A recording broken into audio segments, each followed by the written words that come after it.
So I was adopted when I was 1.5 years old, and last year I went on a mission. I traveled to China to find my birth family. And I did. I found them, I met them, and I learned why I was given up. I also learned I have another big sister, a little brother, and little sister. What exactly was my journey, and how did it impact me emotionally? So I have been on this quest since I was 18 years old. And it was then that I really began to get curious about my past. It was then that I started to ask myself, what does it mean for me to be adopted? I started to have this strong desire, longing for answers. And my search began with doing a DNA test. And I remember very well, I was so nervous when the results came in. But the closest relatives I ever found was like third generation. And although I didn't find any close relatives, for me, seeing that I do belong to a family tree, that I do have some relatives somewhere in the world very far removed, still meant a lot to me, and it gave me hope. And in the meantime, life went on. I started college, I was busy with my side jobs and life in general. And during these years, I also did a lot of internal work, and I slowly started to understand my own feelings towards adoption and my struggles with it. I also started to become more comfortable with the fact that I am a Chinese adoptee. I also came to terms with maybe never being able to find them and accept that, because I knew the chances of actually finding them were so small and there are so many external factors involved. And to me, this didn't mean that I would lose hope. It would just mean that I would not let my own inner peace and happiness depend on finding them or not. Finding them to solve my own unhappiness should not be my main motivator. And in 2022, I also started this YouTube channel. This really gave me an outlet to express my own feelings and emotions, a creative outlet towards this complex thing called adoption. And for me, it was and still is an outlet to express myself. And in 2023, I started to graduate, I found a full-time job, and I was saving a lot of money. And at one point, I thought, it's now or never. And Ruben, my fiancé, and I have always been talking about going back to the place where I'm from, literally since the day we met. And I thought, let's do it. You know, the main goal was to find my birth parents, but even if we didn't find them, it would be okay, because I would still have this chance to go back with Ruben to the place where my life literally began and see it with my own eyes together with him. And for us, that was already a special enough reason to go back to China. So we booked a plane ticket and the rest is history. Looking back, it took me 8 years to find them. And I think all these events, all these things that happened eventually paved the way for me and prepared me. 8 years is a long time, but I really believe that my patience was worth it and the timing couldn't be more right for me. What was my first reaction when I found them? So I went to China with this mindset of I want to find them, but I know realistically I won't find them, so even if I don't, it's fine. You know, I had peace with the fact that at least I gave it a try. So I wasn't really anticipating on anything, and I definitely did not expect to find them so fast. So once I did receive the call that the match was made, I was shocked. I was happy, but I was also overwhelmed and I just couldn't believe it. It really felt like I was in a movie and all of this was happening to someone else and I was just observing from the sideline. And I think there was a lot of euphoria and just excitement. And there were tears, happy tears.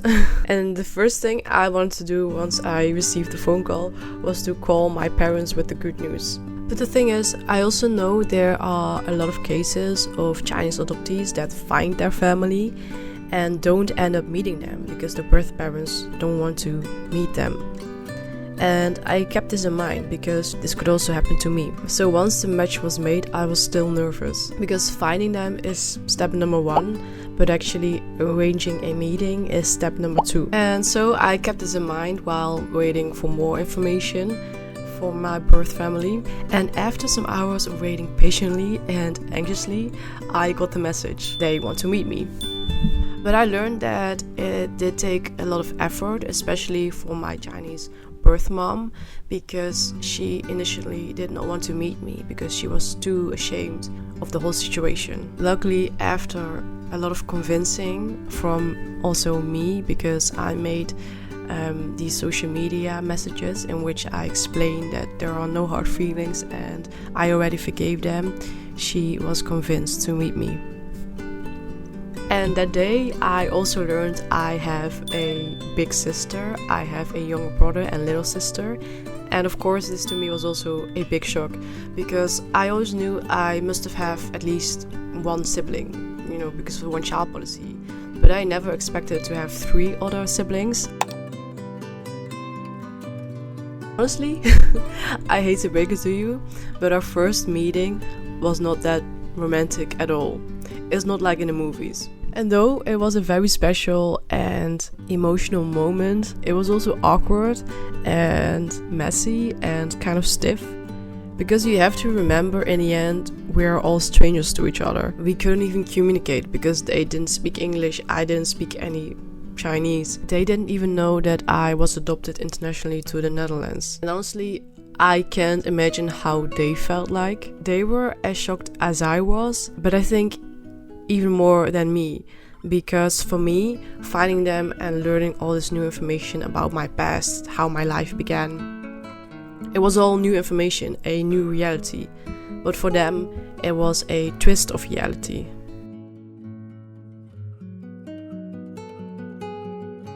So my birth dad was the most emotional of all of them, because I think he felt very guilty for what happened. And once they took me to their hometown to introduce me to the other families as well, we had many emotional conversations, of course with the help of a translator, in which my dad also expressed his regrets and explained what happened and why it happened, and asking for forgiveness.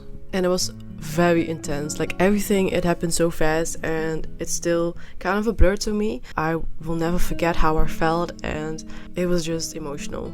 I also got the chance to express my emotions and feelings, and I cried a lot because I was just so overwhelmed with tears of joy, because I finally had the chance to meet them and to get answers.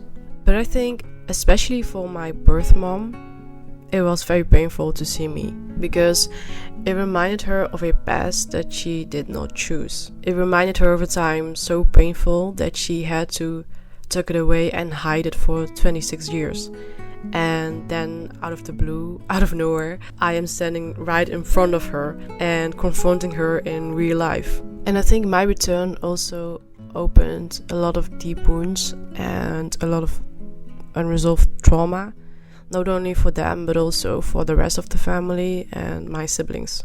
At least that's my conception of how I see things, now that I slowly gain more information about what really happened.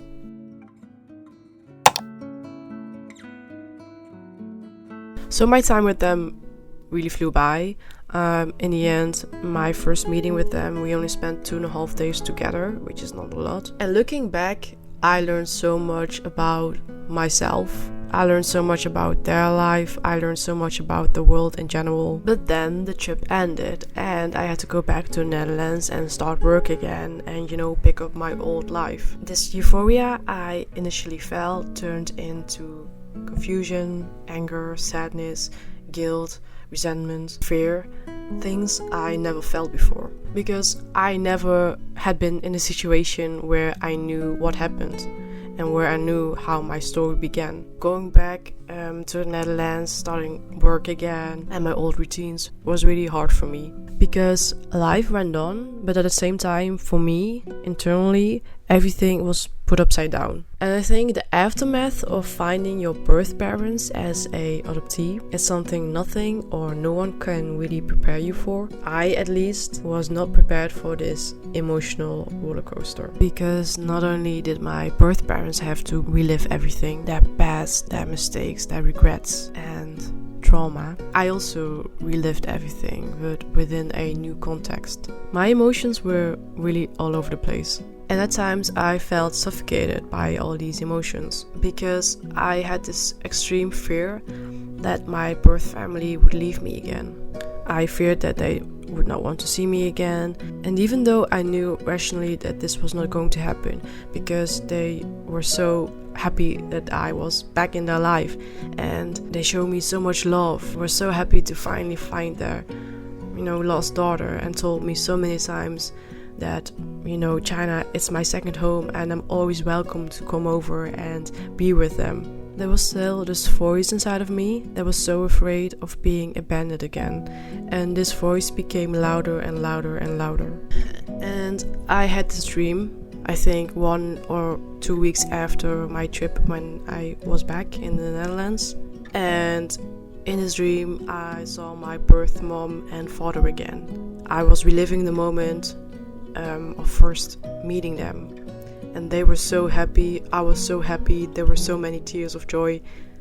And this dream meant so much to me, because I realized that it was the first time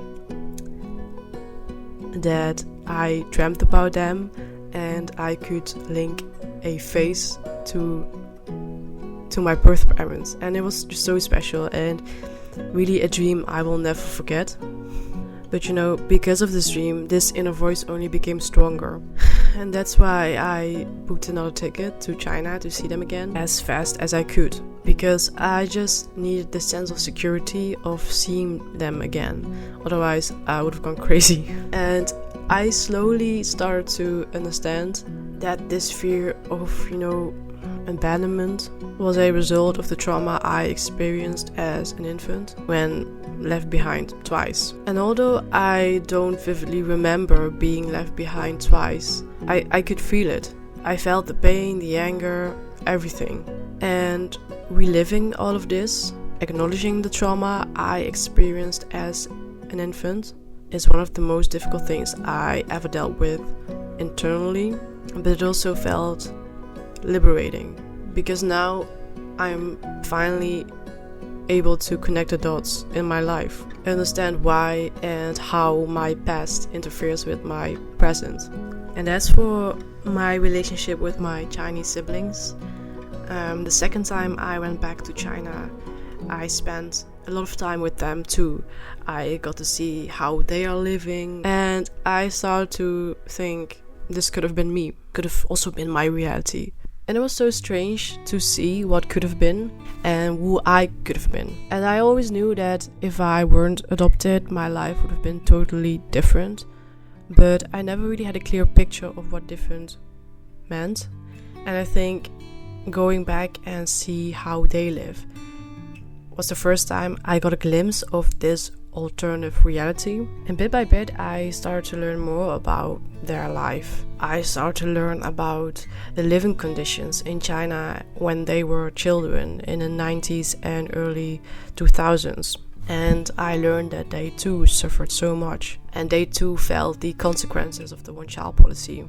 I know that my sisters grew up in the countryside with my grandparents in secret, because officially my parents weren't even allowed to have more than one child. But because they weren't registered officially, they did not have rights to public services. They couldn't get public health care, couldn't go to public school, and didn't have access to many more other things. My Chinese parents weren't really involved in their childhoods because they went to look for jobs and earn money in the big cities. But in China during those times, those big cities were so far away from where they are from. They didn't have the chance to see their children often, and maybe they were home, a few times per year.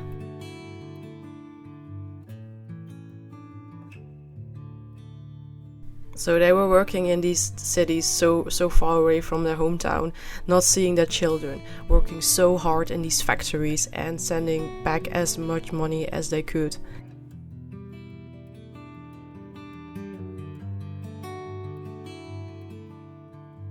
And learning all of this really broke my heart, not only for my siblings but also for my Chinese birth parents. And the fact that I had such a different childhood compared with my Chinese siblings made me realize I understand so little about the complexities of the one-child policy, international adoption, and the consequences for everyone involved.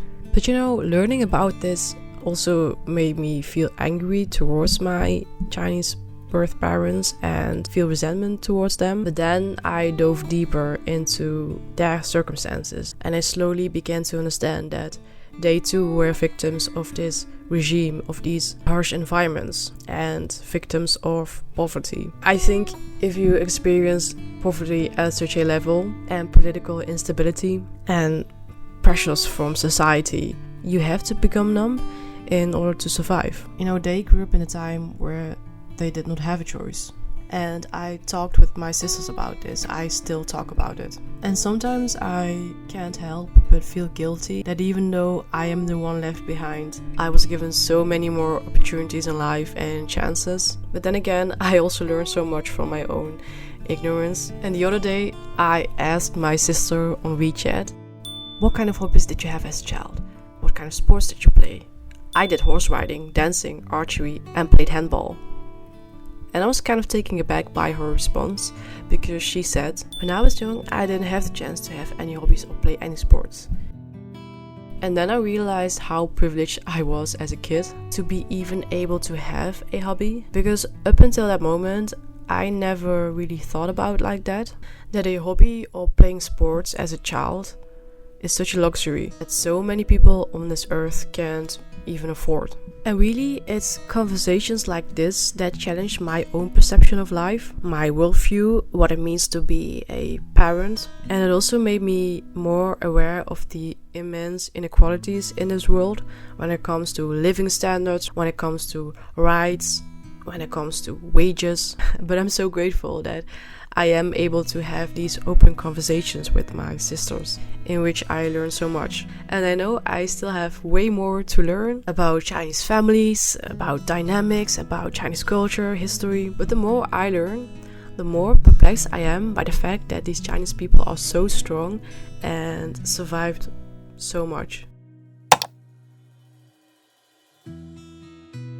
So my identity definitely has shifted since finding them, and I think it will never stop shifting. I'm still learning about this new version of myself and what it means to be me, but I'm eager and confident to find out. And finding them has not only taught me so much about myself, about other people and the world, it also really taught me the meaning of family. And I now have a total different view of what it means to be a parent, a good parent, the sacrifices one makes to be a parent. And all of this makes me appreciate my Dutch parents even more. And also taught me about emotional trauma.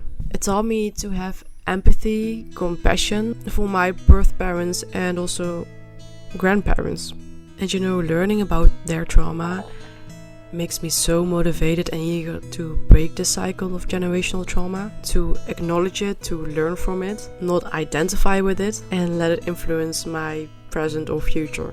And as a future mom myself, I find so much joy in the fact that I am now able to tell my kids later on where their mother came from and tell my story, no matter if it's a tragic one. Because I believe it's a story of resilience and hope and a story of possibilities.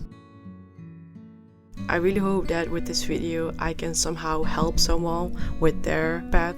I hope I can inspire someone. So if you are touched by this story, please share it, like it, and it might help someone else find their truth.